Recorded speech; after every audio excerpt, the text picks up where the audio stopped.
Good morning, everybody. Jeremy, it's a pleasure to have you on the show. We've heard lots about you, but I want to get a few words in just because you're a photographer and my partner's a photographer, so these will be the last words I get. So I just want to say welcome to the show, and I'm a big fan of your work. I've been watching it for a while, and so it's an honor Thanks. to It's have an you on. honor to be on. Appreciate the kind words. I need to have you follow me around all the time.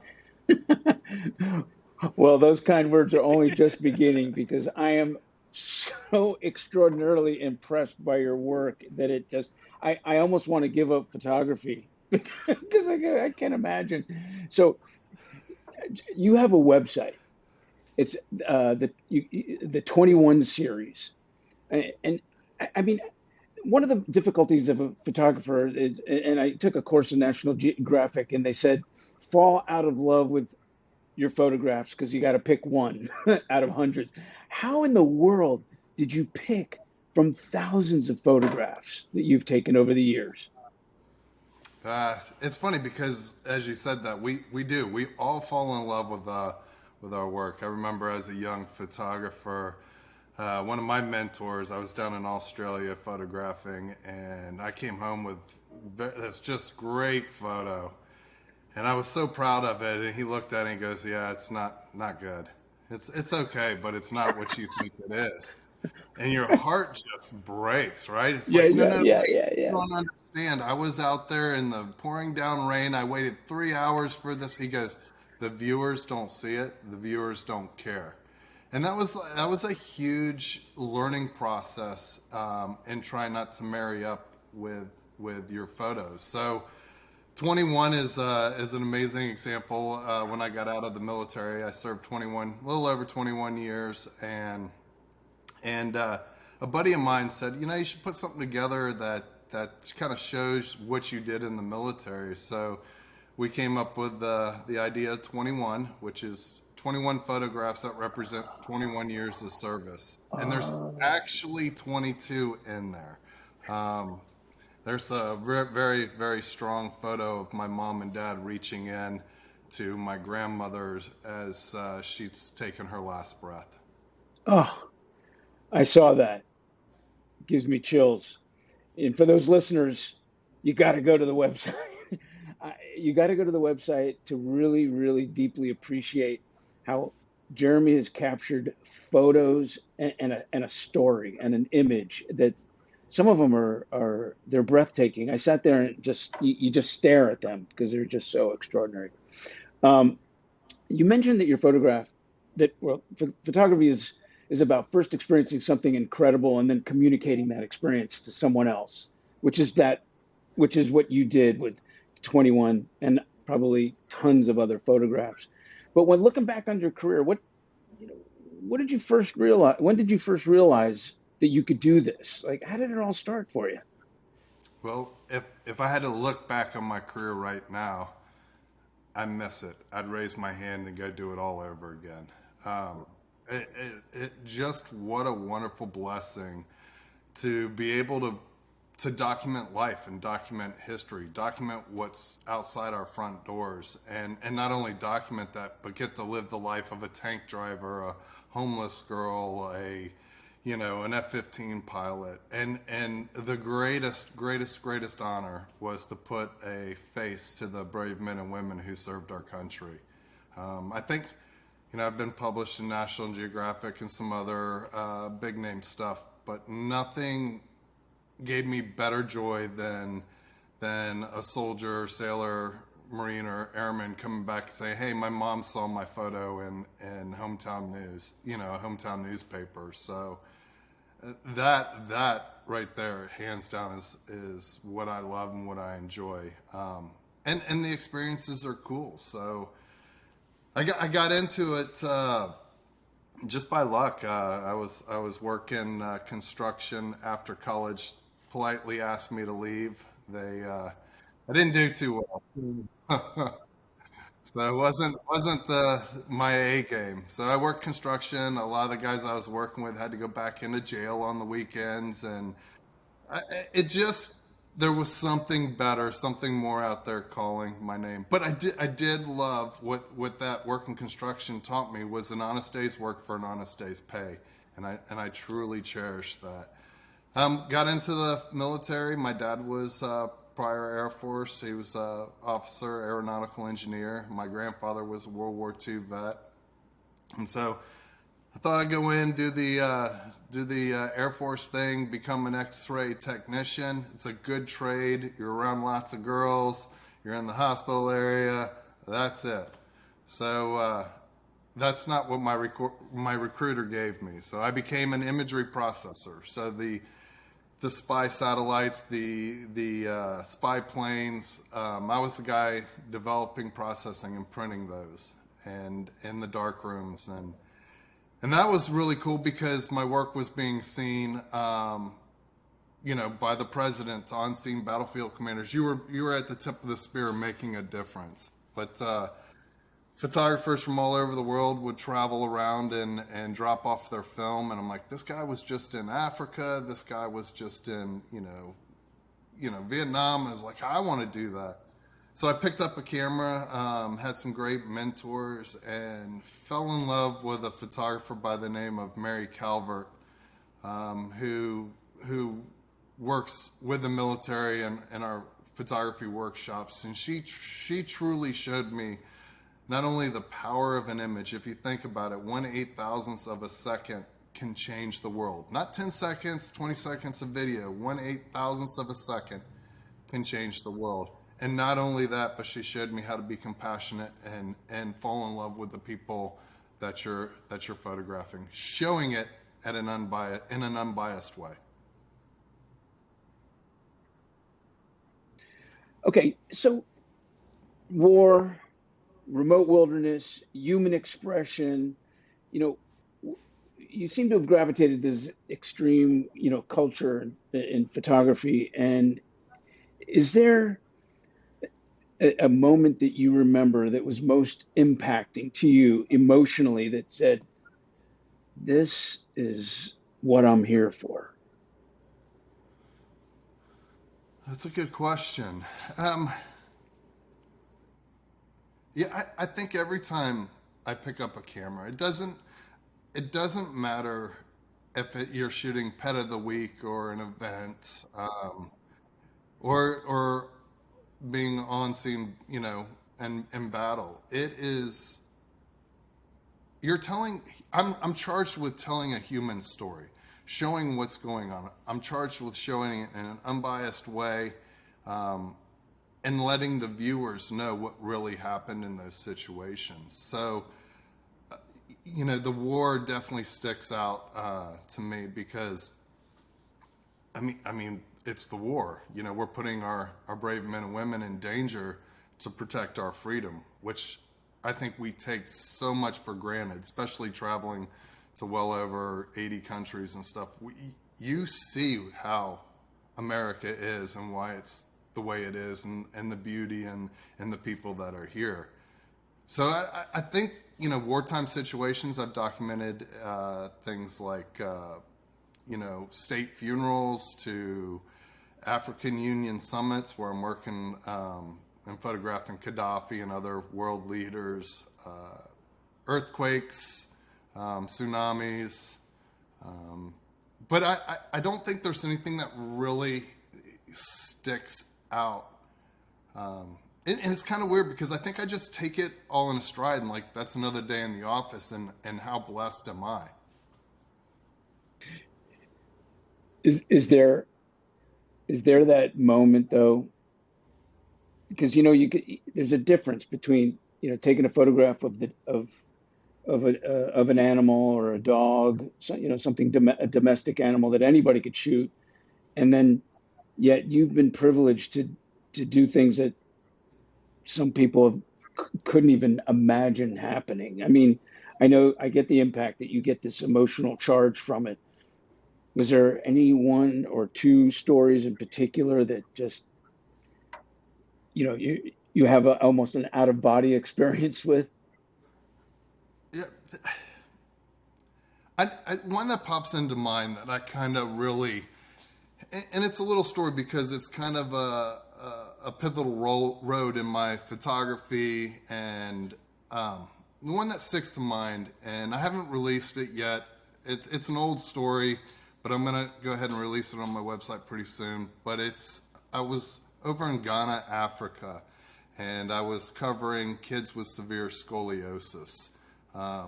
So severe that, the family members lock them and hide them away because they fear they look like demons or are possessed. And it left a huge impact. This is a story. I was over there for a client, worked, and then I stayed for an extra week and found this story. And they welcomed me in to photograph it. And this is right after I got out of the military. So I'm trying to figure out, oh my God, what am I going to do? Photojournalism. Well, I need to pick up a new thing with lighting.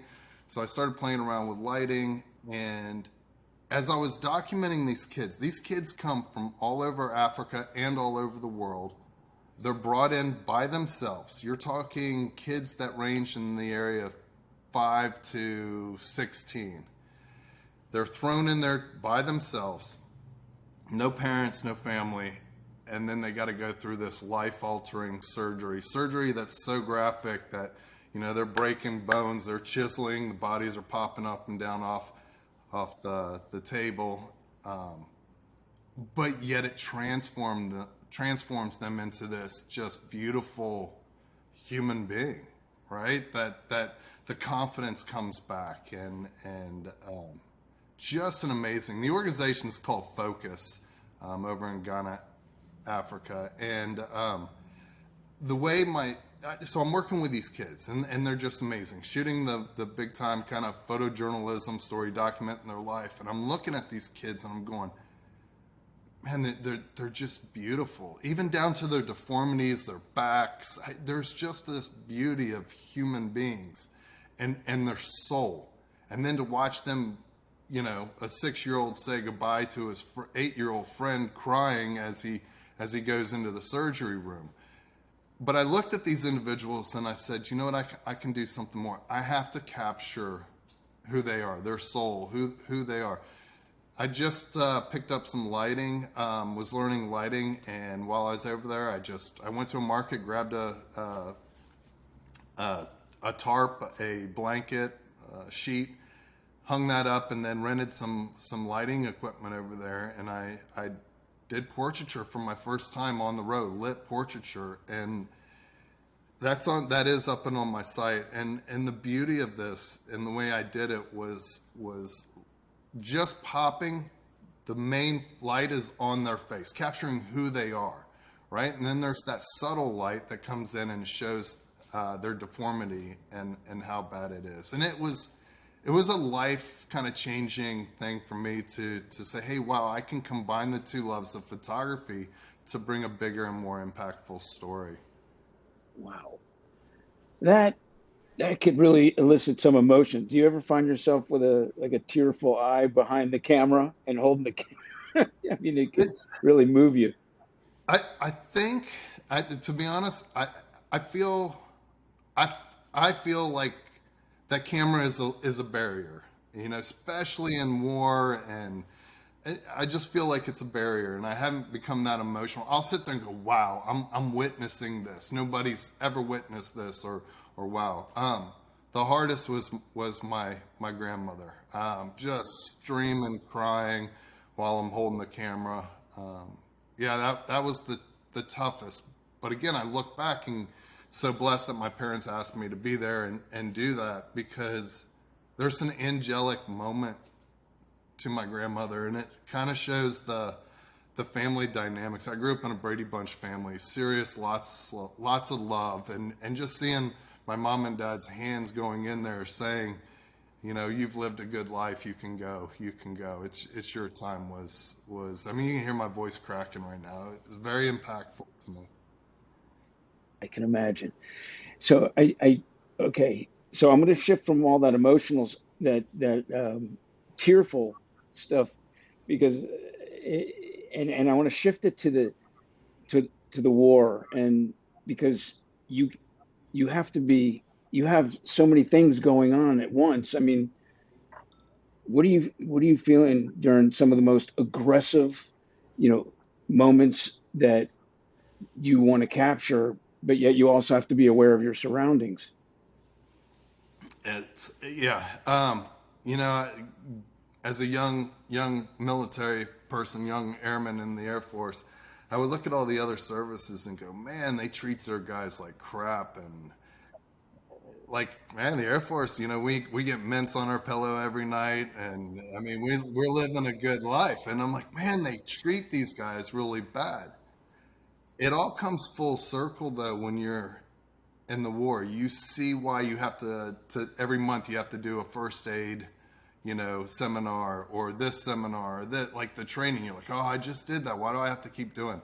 Because in war, you got to tell an 18-year-old kid to go take that building, and you know, 20% of you might not come back alive. There's no like, hey, time out, chief. I don't feel safe going into that building. You have to do it, and your heart has to be behind why you're doing it.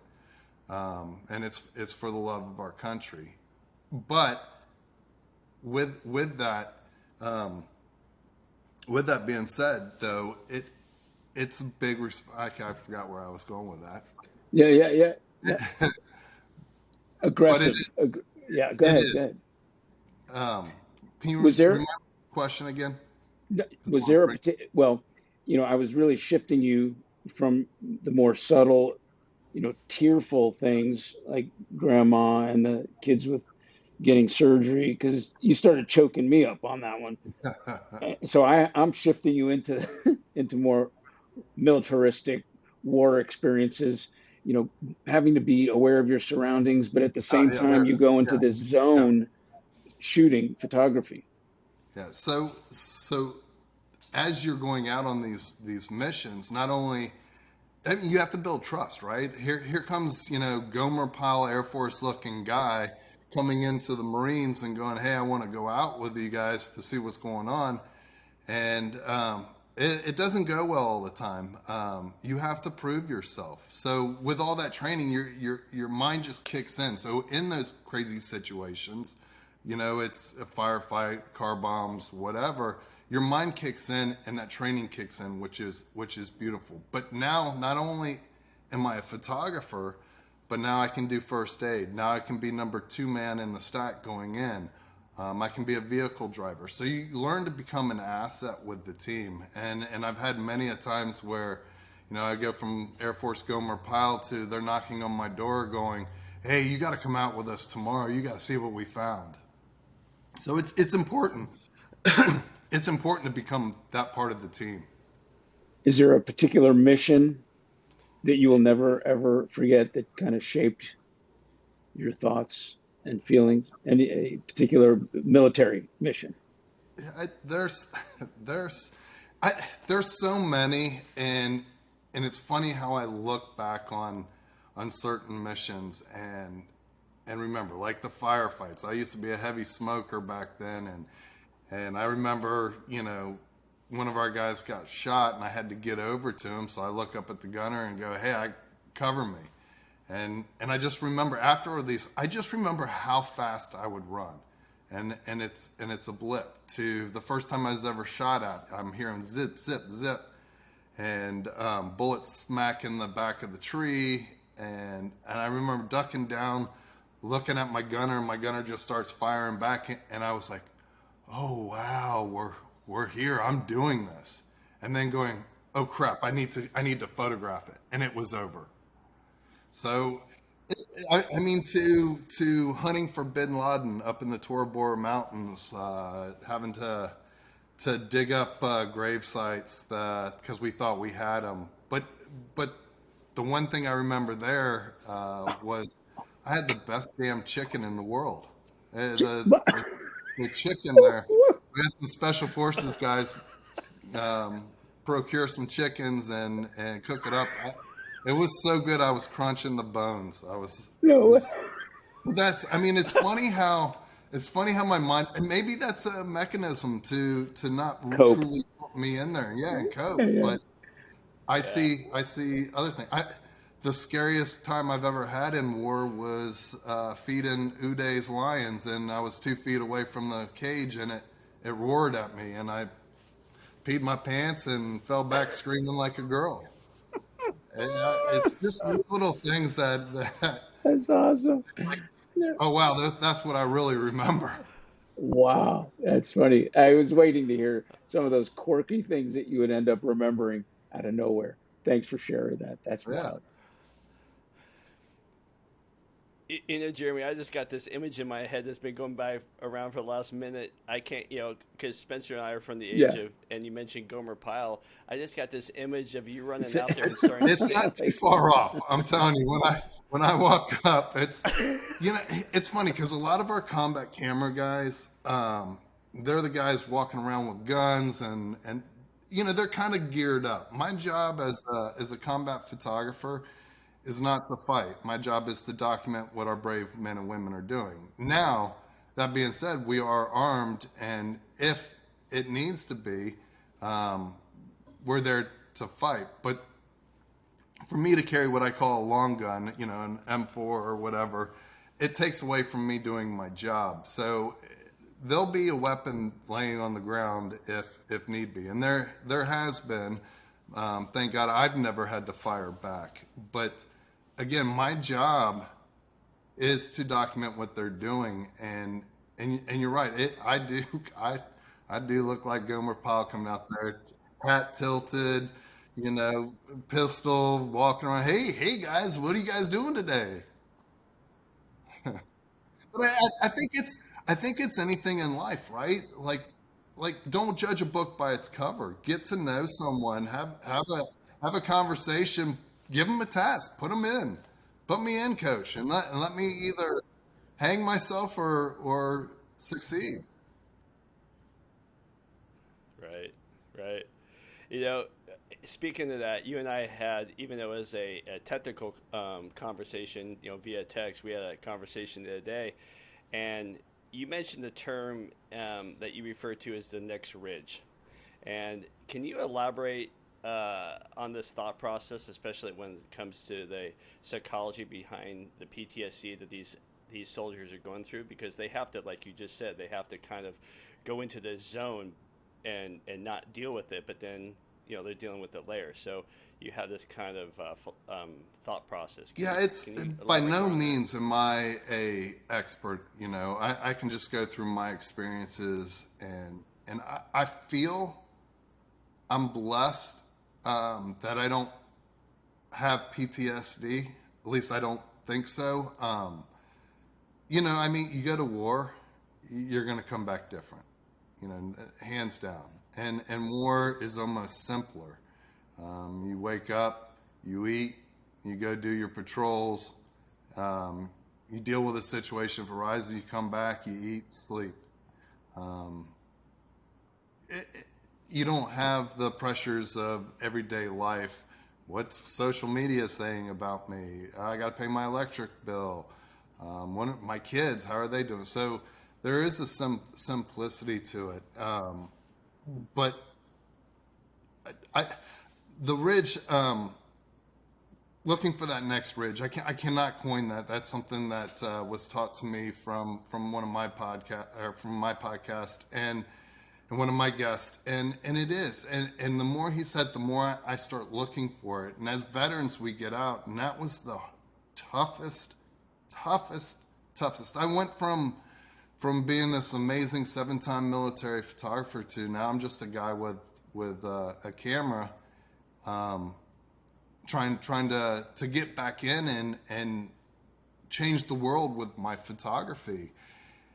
And as I'm documenting, daily life in the civilian world, I'm noticing a lot more veteran organizations popping up, and what they're doing is they're offering that ridge, right? So they're offering that ridge to go check out, because it was the hardest thing is losing my sense of purpose. And I still go through days like this is the first of the year, and I'm kind of lost right now. I don't know what's next. I don't know what clients I'm going to be working with. So it's finding that purpose. But that's the most beautiful thing with all these ridges, right? And having these ridges to run to. Essentially, what was said is like there's a million veteran organizations out there, and we're so lucky to have those to go and experience.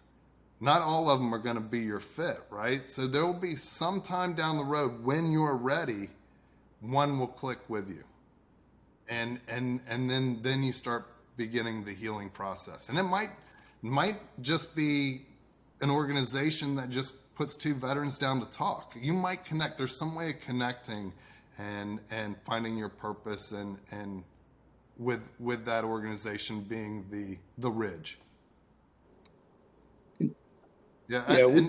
That's I've watched so many different programs and it breaks my heart because there are a lot of veterans seeking that ridge. I've documented veterans going down to Peru, looking for medicinal purposes using ayahuasca.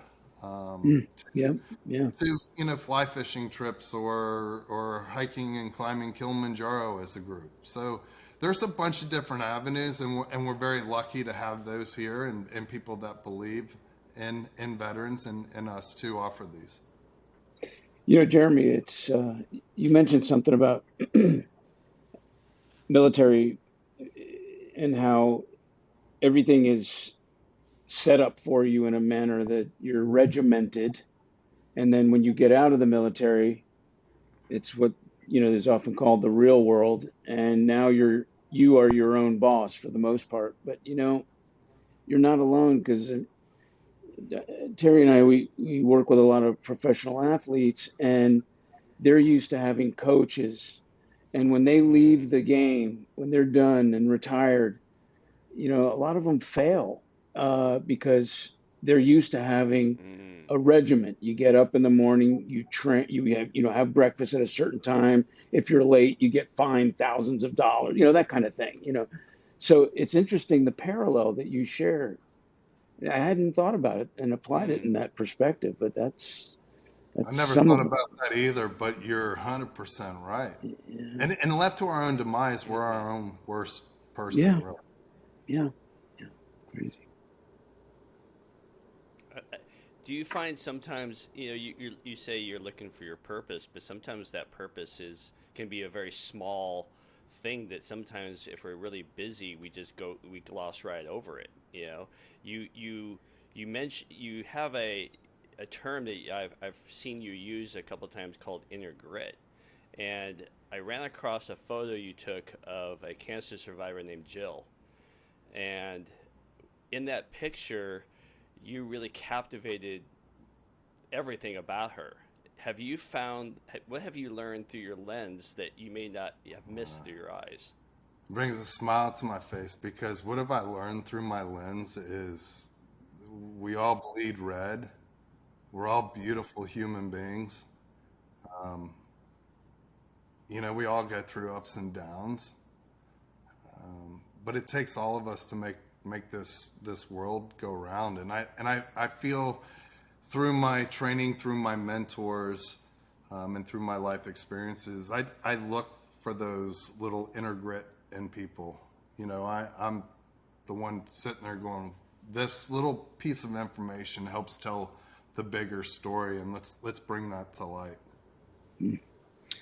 Did How do you prepare to photograph someone that you have a little bit of history on, but in an effort to capture their story in a photograph? Do you interview them? What do you do? How do you prep for something like that?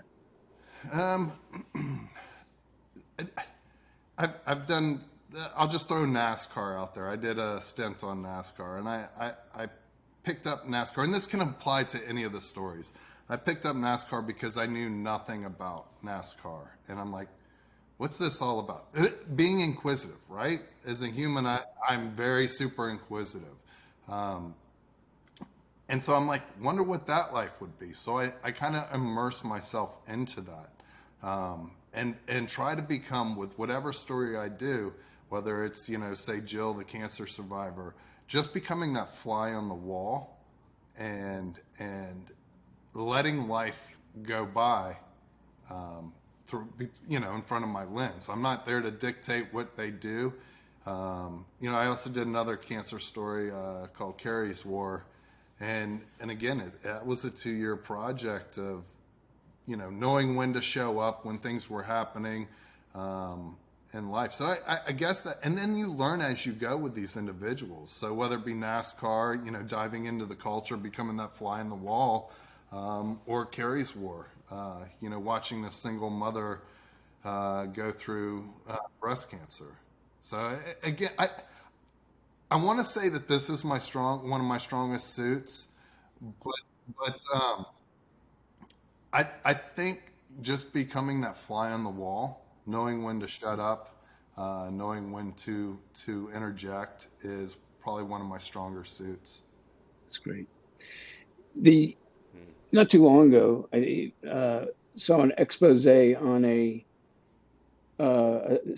group of psychologists wanted to see how photographers capture an image and tell the story. So they took this one stately looking man and they told 7 different photographers a completely different story. They said, listen, we want you to photograph this guy. They took this one photographer and they said, he's been in jail for 10 years and he just got out and we'd like to do a celebration for him and shoot the photograph.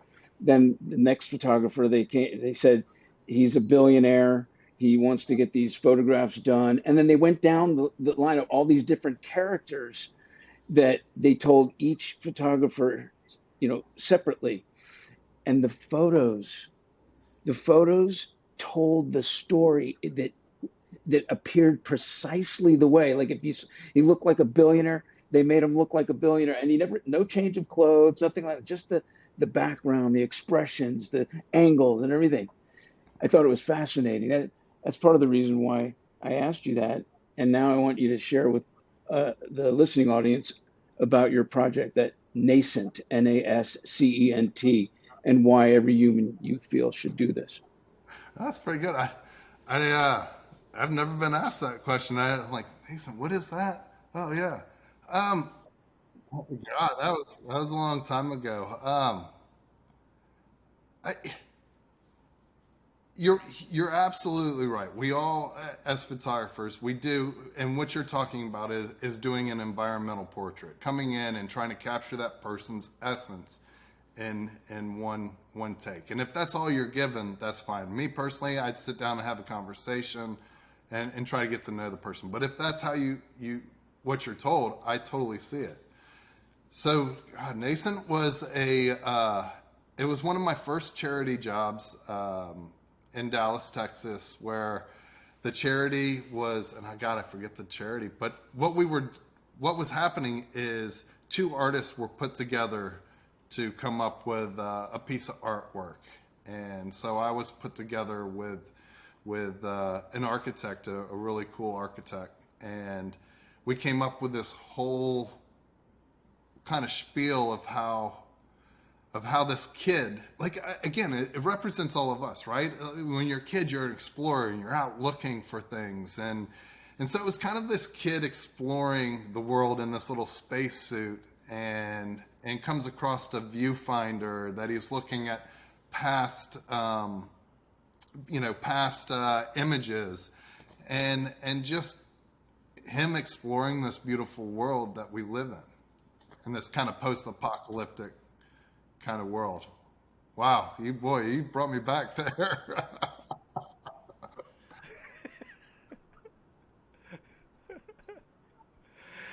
Hey, talking about that, living life through the lens and all that kind of stuff. You've seen life, you've seen humanity, you've seen brutality, but you've also seen beauty, and it's all through the lens, like you just talked about, being that fly on the wall. But nowadays, you see these kids walking around with these VR lenses on their face, and they're wow, I just climbed Kilimanjaro, and I'm like, well, what does it smell like? That's the first question I always ask. What does it hear? All that kind of stuff. What's your thoughts of your lens versus that Oh man, lens. you're opening up a can of worms with me. This whole VR slash AI world. Again, this is where I'm at now. You know, shooting raw images, it took me forever to get on that train and do that. I'm like, why? They look so good in the camera. It's what I get. Because you hit the nail on the head with you can't hear it, you can't smell it, you can't feel it, you can't taste it. Who wants to go through life not experiencing those things? So again, another good buddy of mine that I interviewed, David Viboro, he owns the Adaptive Training Foundation. So he amazing guy that works with disabled vets in their gym and sports athletes. But his piece of advice was, when you sit there and you go, you're having a bad day, stop what you're doing. You could be in the car, stop what you're doing, and you're having a bad day because of traffic, and stop what you're doing, look up. He goes, what do you see? I mean, just take 5 seconds and do this. Look up. What do you see? All right. What do you hear? Pick something. What do you hear? What do you taste? What do you smell? What can you touch? That piece of advice has changed my life, and most notably lately when I climbed Kilimanjaro. You know, struggling as anybody does through altitude, being a little nervous, a little panicky, but stopping and doing that exercise was incredible. The AI technology that we have now, I'm so mad at it. I grit, because just recently there was a photograph. A couple guys put in a photograph in a contest, and it won first place. And they did it on purpose, and it was all AI generated image. And then most recently, one of my studio partners kind of landed a little gig, and is also, instead of shooting the portraitures, you know, it's an eyeglass company. He showed me a picture, and he goes, "Hey, what do you think of this?" I go, it's very nice. When did you shoot that? He goes, "I didn't. It's AI." And I go, I mean, I go, you're just putting yourself out of the job, because they're going to learn, maybe not this time, but next time, that little kid walking around with those VR, not experiencing the world, not being able to taste and smell, is going to sit there and write a little program to do it. So I'm even noticing my voice tone change, because it bugs me. Again, are there great applications for AI? Like my son was telling me, you can search so many more things. He's working with a power company and stuff, and you can put that stuff in, and it generates some more things. So again, with social media and all that other kind of stuff, there's a good part to it. There's also a terrible part in my eyes that we need to be responsible in. Well, I'm glad you're fired up, Jeremy, because we're entering the phase of what we refer to as the rapid fire questions. There are a series of 5 questions that I'm going to ask you, and you got to give an answer.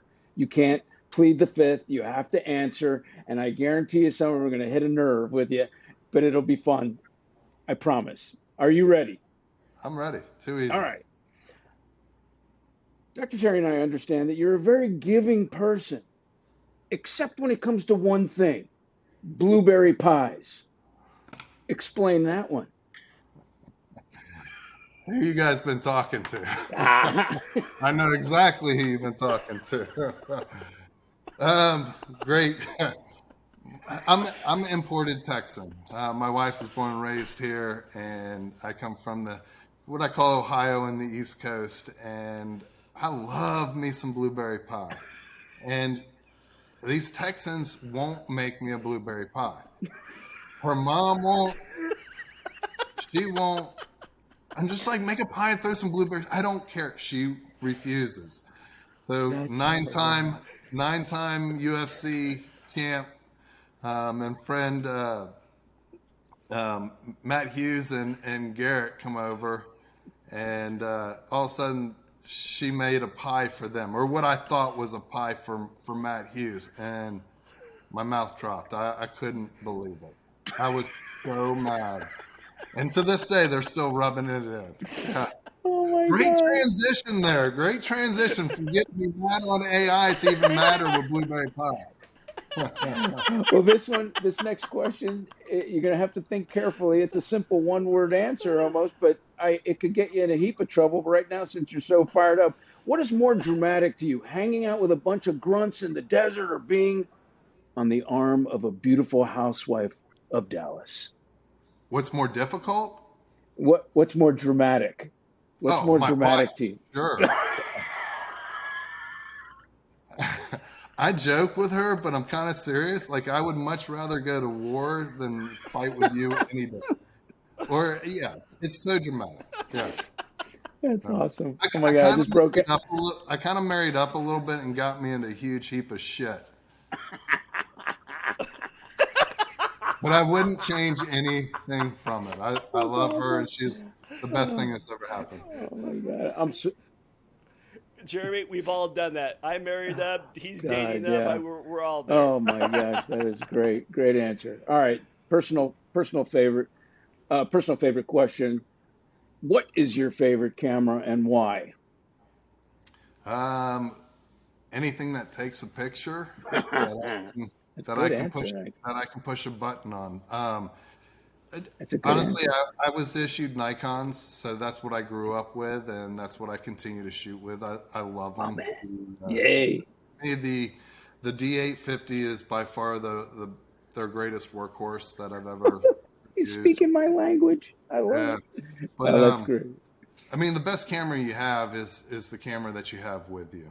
So You're and my right. friends always joke because I am not technically inclined at all, and there again, it's amazing I can push a button. That's right. Right. It's fascinating. It's actually amazing that. Look Yeah. at look at Yeah. his Ah, lens. Yeah, it's funny because you see some extraordinary photographs with a cell phone, and I think, damn it, I spent a lot on a Nikon to get, incredible photographs and have that flexibility. But man, you see some great photos on an iPhone. again, remember the camera is just a tool. It's no different than a Craftsman screwdriver or whatever brand. Yeah, I love It's it. the person. It's the person behind it. That's a oh, fantastic answer.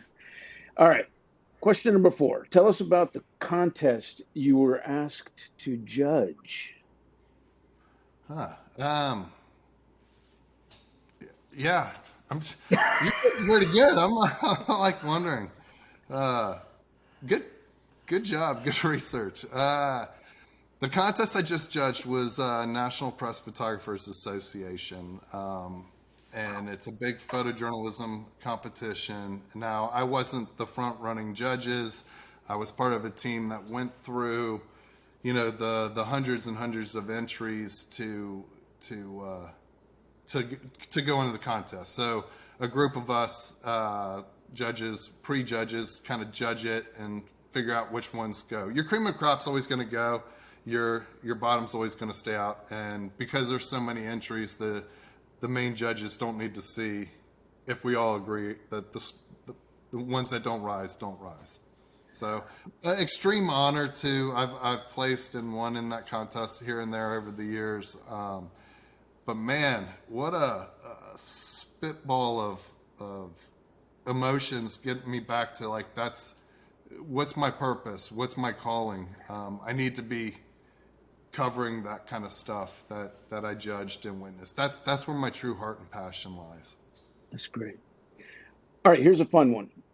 You seem to be a few decades late and would have loved Woodstock. If you were there, who would have you absolutely lined up to see and photograph first? Oh wow. It's got to be like Jimi Hendrix. Yeah, I knew. Yeah, I'm kind of a metal guy and punk and all that kind of stuff, but just to see somebody so fascinating and gifted, I mean they all are. I would have had a little portrait studio set up somewhere and been able to capture that. Incredible. I was thinking either Hendrix or That's Joplin. the two One that of were the two. going through my mind. Yeah, So, yeah. okay, that was really good. That was the 5 questions. We're done with rapid fire. You can relax a little bit. And That's pretty good. That was pretty good. You got me going on a couple of those. I'm glad we kind of peaked you with the earlier questions to get you like a little angry. Right, Yeah, right. I And then see. I see how you guys work.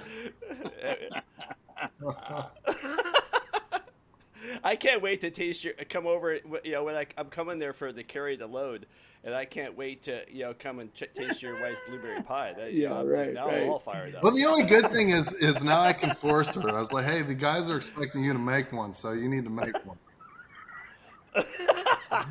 Yeah, Right.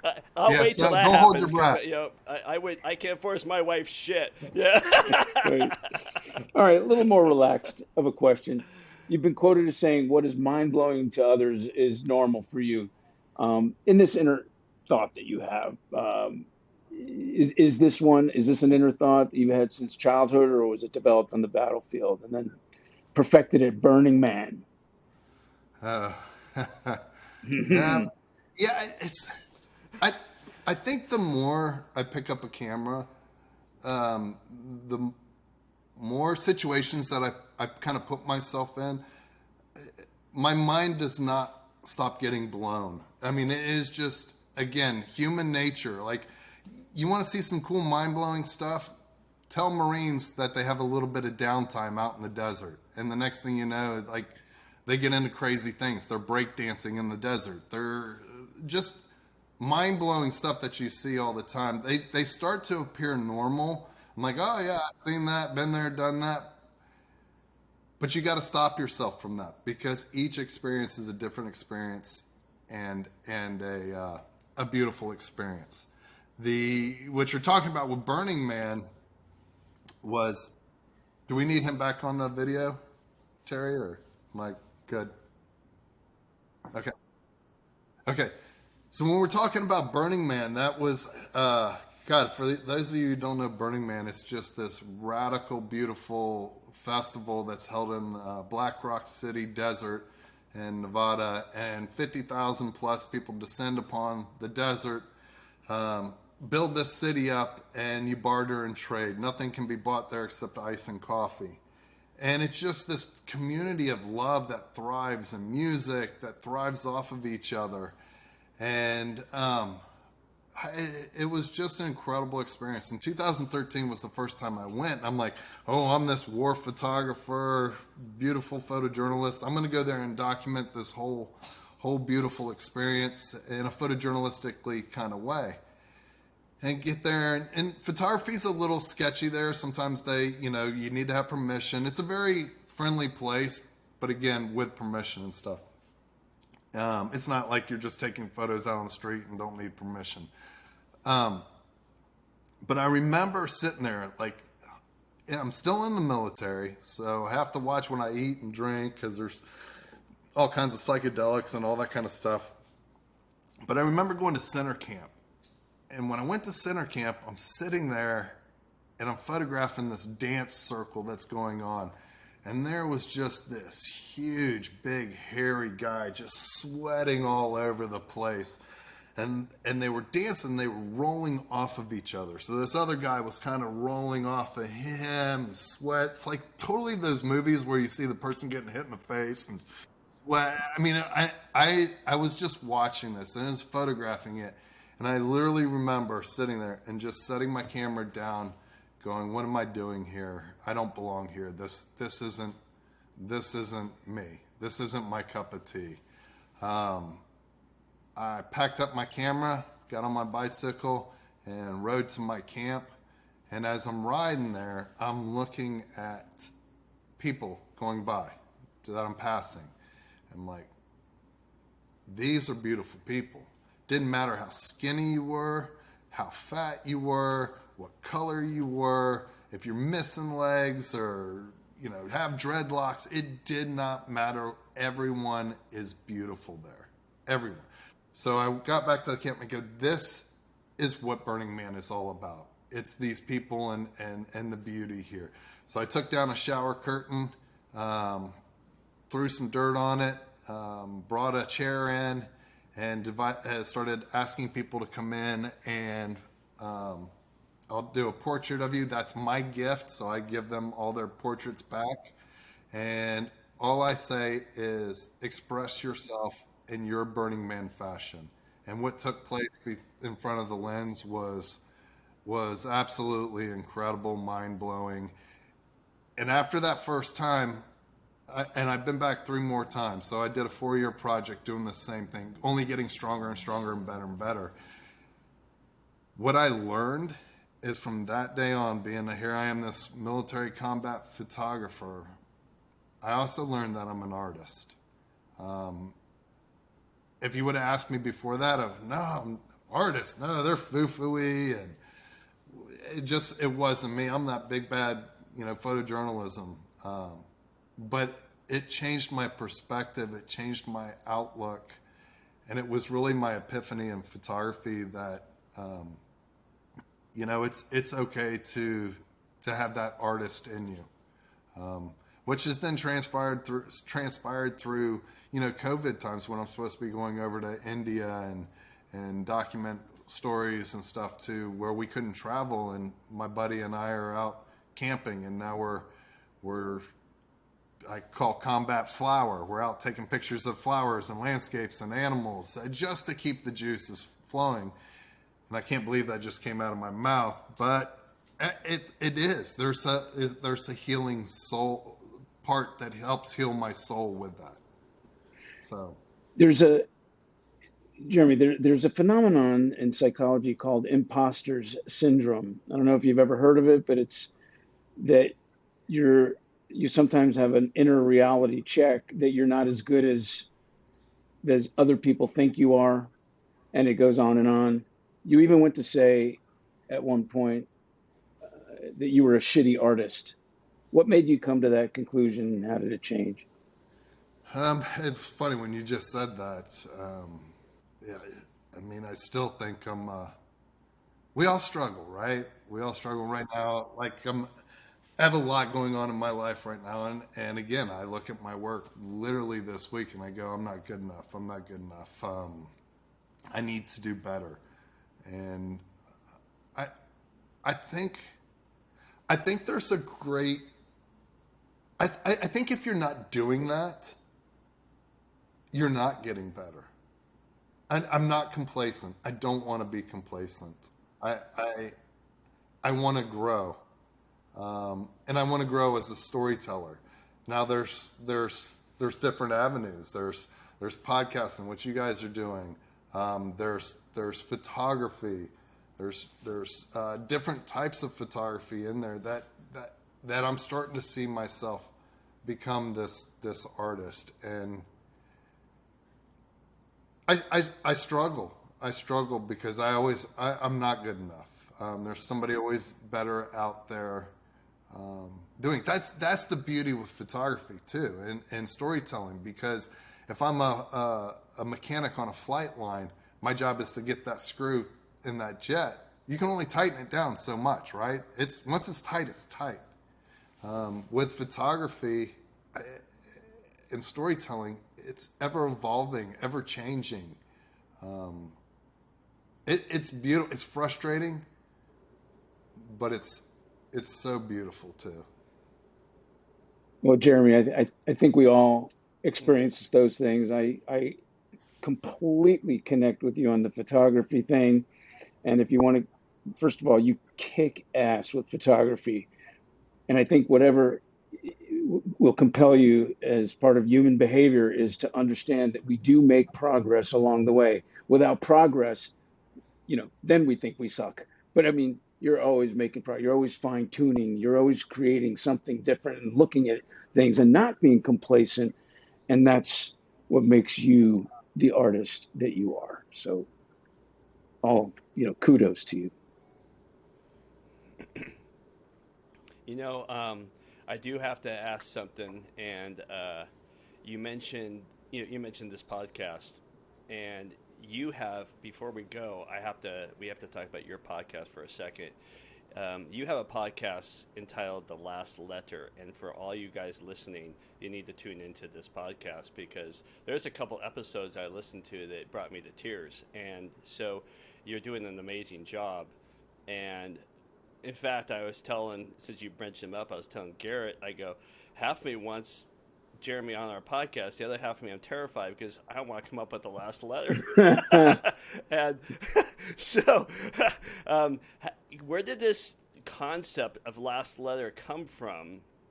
And and have you ever got a guest on that caught you off guard that you learned a lot from and that solidified I'm doing the right thing? So, thank you for asking. We've talked a lot about this and being a good storyteller through photography. My best storytelling to date has been through audio in this podcast. Last Letters was born out of the pandemic. I've worked with a lot of veteran organizations. I don't know this to be true, but I want to say I have one of the largest collections of Medal of Honor recipient portraits.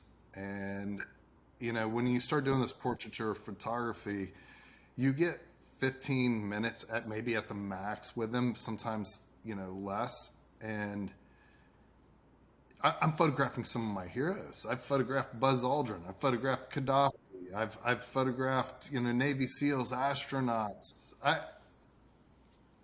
Some of these people are my heroes, or huge, public figures that I get to make them. Again, my gift is I can get you in there and make you feel comfortable and try to get that environmental portrait out of you.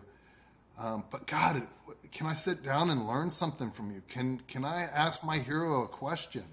So that's how Last Letters was born, was I was thinking about doing a book and asking this, and a good buddy of mine, we're always telling war stories with each other, and the Last Letters was born. He's like, I see this being bigger, a podcast. So it's simple. We ask guests to come on. They have to buy in, right? They have to actually write their last letter. What would you say, and who would you say it to if tomorrow, you knew tomorrow was your last day? Every time somebody sits down, it's not my podcast. It's whoever guest that is that sits down. It is their podcast. And it's me just being inquisitive. It's me. There's no right or wrong questions to ask. Sometimes you got to get in deep because it's truly what the story is. And if you think about it, sometimes asking those harder questions. At the end of the day, we all go through good things in life. We all go through bad things. One thing's inevitable. We're all going to die some point in some time. But if we can sit down with our fellow man, right now there's a little bit of division. I feel it's getting better, but there's division, whether it's political, religion, whatever. I want you in. I don't care what religion you are. I don't care what political side you are. Let's have an unbiased conversation. Can we, as human beings, listen to each other, right? And not think about me. What am I going to say? I want to tell you about me, right? So I just want to sit down. There's no preparation. I read the letter once or twice before they get there. And we just have a discussion about their lives, learning. I mean, I've had Miss Opal Lee. She's the grandmother of Juneteenth. I've had people like this lady, Lisa Olguin, and she wrote her letter to little girls. Her story, she was born to a mother who was chained to a prison bed and was given birth. Fast forward through her life, she gave birth to her third child in prison and to where she's at this day. And she wrote her letter to the little girls of the world. We just had a young guy, 17-year-old guy, and we found him through class, one of the schools here in Dallas, Texas, have now started assigning students to listen to the podcast and write their own last letter. This 17-year-old kid wrote to his janitor at his workout place. And he kind of introduced and goes, you don't know me, but I want to tell you a little bit about my life. And he tells Alfredo this whole story about him. And then at the end, it wraps it all back up. He goes, But every time I went in there and you gave me those fist bumps, that's what got me through every day.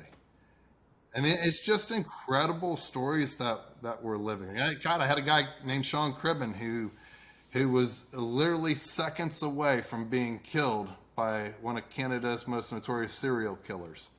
And his whole lifestyle and what led up to that, and it's just mind-blowing. But I'm taking away everything. I'm taking away what you guys talked about earlier, the ridge. I'm taking away look up, what can you see, smell, hear, taste. I'm looking, I mean, there's just so much that you can gather from our fellow human beings if you just sit down and listen. Jeremy, we're going to wrap up, but I got to tell you, man, what a monumental approach to allowing people to tell their story and letting them share and purge and connect and create emotional responses in others that can really help, especially after, being isolated in this pandemic or coming back from war or being abused or whatever it is. And man, it's moments like this. I deeply, with all our heart, Terry and I thank you for sharing. And this was an outstanding podcast. And thank you so much for that. You guys did amazing, and you got me on questions, so I love it, and keep doing what you guys are doing, because it's beautiful how you're getting people to open up.